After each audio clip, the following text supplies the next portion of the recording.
দিন মাস যত গড়াচ্ছে ততই ঘনিয়ে আসছে একাদশ সংসদ নির্বাচন। সরকারের ধারাবাহিকতা ধরে রাখতে এই নির্বাচনকে সামনে রেখে ক্ষমতাসীন আওয়ামী লীগ ও দলটির নেতৃত্বাধীন জোট নানামুখী কৌশল আঁটছে।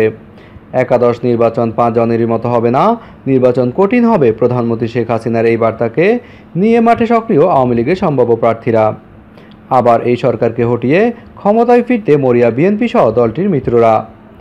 এই দুটি জোটের বাইরে থাকা জাতীয় পার্টি জাপা সহ অন্যান্য নিবন্ধিত দলগুলো বসে নেই।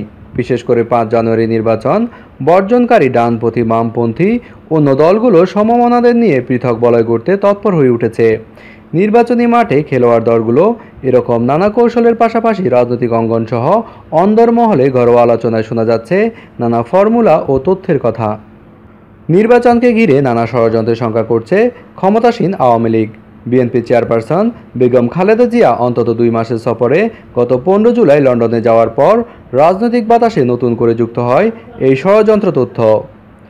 খালেদা জিয়া লন্ডনে যাওয়ার একদিন পর অনুষ্ঠিত মন্ত্রিসভার নিয়মিত বৈঠকে প্রধানমন্ত্রী বলেছেন, নির্বাচনকে সামনে রেখে দেশ বিদেশে ষড়যন্ত্র হতে পারে।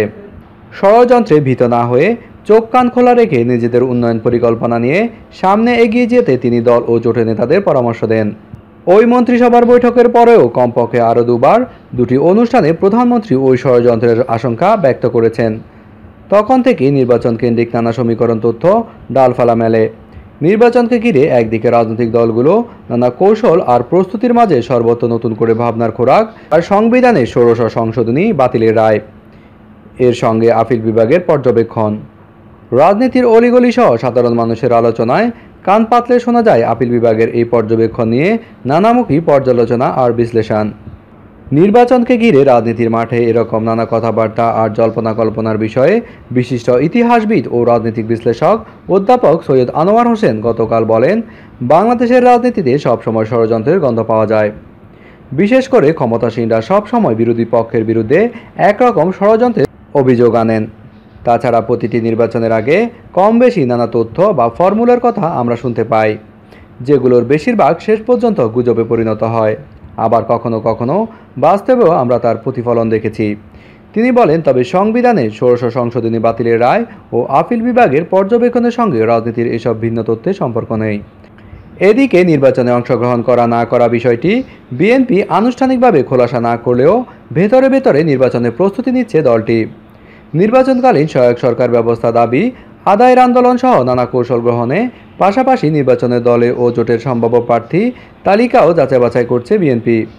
দাবি না মানলেও সরকার যেন 2014 সালের 5 জানুয়ারির মতো আরেকটি নির্বাচন করে ফেলতে না পারে, সেজন্য সম্ভাব্য সব ধরনের কৌশল প্রণয়নে ব্যস্ত দলের শীর্ষ নেতৃত্ব। বিএনপির মহাসচিব মির্জা ফখরুল ইসলাম আলমগীর বলেন, আমাদের বক্তব্য অত্যন্ত পরিষ্কার, একটি নিরপেক্ষ সরকারের অধীনে নির্বাচন হতে হবে, সব দলের জন্য লেভেল প্লেইং ফিল্ড থাকতে হবে। সঙ্গে তিনি এটিও পূর্ণ ব্যক্ত করেন, শেখ হাসিনার অধীনে বিএনপি কোনোদিন নির্বাচন যাবে না। এমনকি বিএনপিকে বাইরে রেখে 5 জানুয়ারির মতো আরেকটি নির্বাচনও সরকারকে করতে দেওয়া হবে না।